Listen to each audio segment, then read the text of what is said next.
Welcome back to Heads Up SA. Today we dive into the hilarious yet head-scratching interview where Clement Manyathela absolutely destroyed former ANC MP Pule Mabe on Face the Nation. Grab your popcorn because this is a ride wilder than a car with no brakes.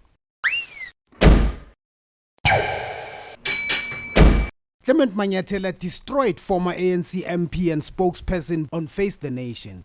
This interview was detrimental to Pule Mabe as he was attempting to state his case and make himself look innocent in public. Clement starts the interview asking the question of how many cars were delivered in a tender his company got from Gauteng Department of Agriculture. He says cars were delivered and he is not in court for non-delivery, and that is the misconception in the public, and there are no beneficiaries complaining. I just want to first understand, when you're involved with the company, how many vehicles were delivered to the provincial government of Gauteng? No, thanks, Clement, and evening once more to your viewers. Clement, and once more for inviting me to join you and talk more fully about my understanding and knowledge of this. 200 vehicles have been delivered to Suikerbos. 156 were delivered all at once. 4 of those vehicles were initially delivered as part of the launch that took place in Tembisa in 2017. Clement asked what type of cars they supposedly delivered that are worth 27 million rands, and he brushed that off by claiming that he's not sure of those details. Another question he couldn't clarify is that in the principle of the contract they were awarded, they are supposed to deliver their cars before payment, but it seems like they got the payment before the delivery. Clement wanted to know how. Okay. The SIU in that statement that you mentioned are saying that the company Pule Mabe was paid before the goods were delivered. Can you help clarify that? Because they're saying the provincial government actually paid the monies before the goods were delivered, which contradicts the principle of the contract that there had to be a delivery of services. So when you say 200 vehicles were delivered, were those delivered after the payment was already made or before? Well, maybe, and this will deal with some of the issues that you may, or the viewers may require clarity on, which is of necessity. These vehicles that we are now saying were delivered, the delivery actually talks to when the department took possession for vehicles that would have been stored at Suikerbos for over 2 years. At a point when he claims that the department didn't receive the delivery, which clearly means the delivery wasn't made. For example, if the pizza guy can't find the person who ordered pizza, they don't return to the store with the pizza and report that it's delivered. He mentions a warehouse where his company stored their vehicles and have been writing letters, which he can't recount, by the way, how many of them, to the department to take possession of the vehicles, and it's been 2 years. Also, he blames a hail of storm that damaged the cars and they had to fix them. Pule Mabe was clearly saying the department is refusing to receive the order, but when Clement used the term refuse, he interjected. Well, maybe, and this will deal with some of the issues that you may, or the viewers may require clarity on, which is of necessity.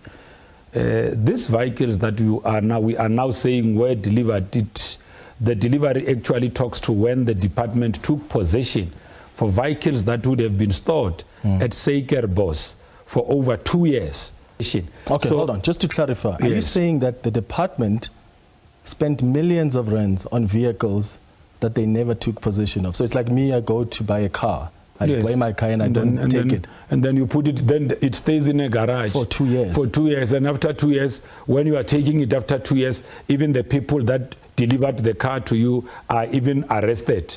That they did not deliver. But where were they supposed to have delivered in 2 years? I mean, it's weird to me, Pule, that so much money is spent on the goods. Yes. And the goods, it's like pala. Someone comes and buys kettle for so much money, and then they don't come to collect the kettle, or the delivery is not being made.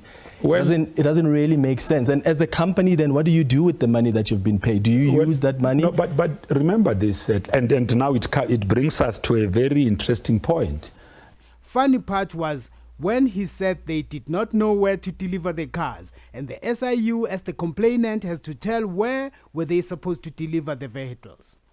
But he signed the contract and there's no way he doesn't know where to deliver the cars. Understand that I hear that. You understand it doesn't make sense that the government rushed to pay you guys because did they pay you once you've delivered or before you delivered? We had already delivered the cars. Okay, let me clarify the notion of that's what I'm saying. Maybe the SIU, when it speaks in court, when material evidence is presented, the SIU will then say to us, because they are the complainant in this case, and as a complainant, when we ask for disclosures, they will have to tell us that as soon as the cars were procured, where were we expected to deliver them, where they say we have not delivered. They're saying the contract said we'll pay upon the delivery of the goods and services. So they must then explain where were the cars supposed to be delivered. But you signed the contract. You were part of Mobi. There's no way you don't know when you signed the contract that the delivery is, I think, and this is what the contract says. I think, Clement, the question of sending money to his wife also came up. He allegedly opened the company in question here and left it with the director, which doesn't change the fact that he's still the owner, and opened another company in the name of his wife, and says the money he's supposedly sent to his wife was actually a payment for her wife's services to the company in question. One of the things is that there's monies that your wife received. Your wife was the director of Invest Trading. She received 4.5 million rand from Mobi. Yes. Why did she receive money from your company? Because it's not Mobi, it's not my company, by the way. Let me correct that. Didn't you start that company? I started it, but So what do you mean? It's not your company. But there was a director when I resigned as a director. Yeah, but that can still remain your company. There are people who... Okay, that's fine. I'm just placing it on record that Mobi is not my company. I've since resigned, but we were, as in my company called Riverlocks, were trading actively with Mobi because Mobi was buying the vehicles. Tleki, my wife, who owns Invest, basically provided a number of services. Like what? Remember that those things will be detailed in court when they are ventilated. She has got invoices on all those services. Unfortunately, up until when we were charged, my wife never knew that she's going to be called on this thing. In conclusion, Clement Manyathela asked tough questions, and despite Mabe providing detailed answers, many key issues remain unresolved. The discrepancies in the delivery claims, payment process, and Mabe's connections to his wife's company, and critical points to watch as the investigations continue. Thank you for watching today's analysis on Heads Up SA. Before you go, we would like to remind you that watching the adverts is a great way to support our channel. Yes, do watch the adverts when they come up on our videos. Your support helps us to continue bringing you content like this. Don't forget to subscribe, and we will see you in the next video.